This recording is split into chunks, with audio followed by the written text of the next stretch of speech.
Hello, everyone. Welcome to the Daily Bible Podcast. My name is William Hemsworth. Thank you so much for joining me for today's episode. Well, today we're going to continue on in Matthew chapter 22. We're going to look at verses 36 through 40. And this is where the Pharisees and the Sadducees are trying to trap Jesus. So Jesus had just gotten done silencing the Sadducees on their question about the resurrection. Prior to that, he silenced the Pharisees and Herodians about their question. But here the Pharisees and the Sadducees come together, and they ask him a question.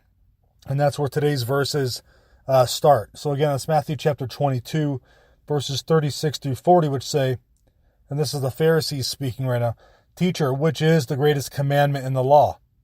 And he said to them, "You shall love the Lord your God with all your heart and with all your soul and with all your mind. This is the greatest and first commandment. And a second is like it. You shall love your neighbor as yourself. On these two commandments depend all the law and the prophets." You see, the Old Testament Mosaic law, in addition to the 10 commandments, was broken down even further into 613 different commands.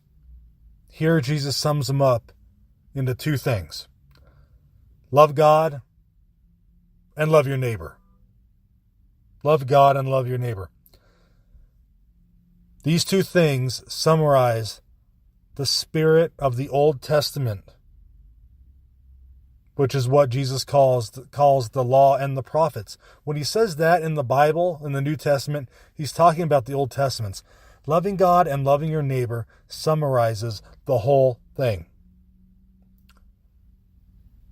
And according to Paul, in 1 Corinthians chapter 13, he says, these three remain: faith, hope, and love. But the greatest of these is love.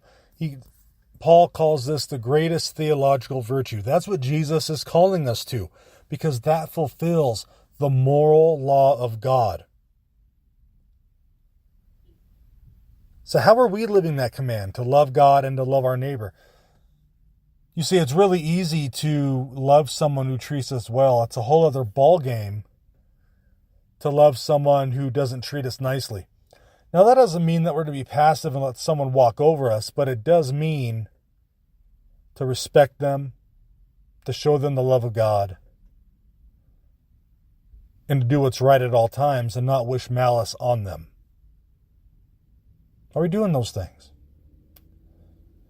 Anyway, thank you for joining me on this episode of the Daily Bible Podcast. Please visit my website at williamhemsworth.com.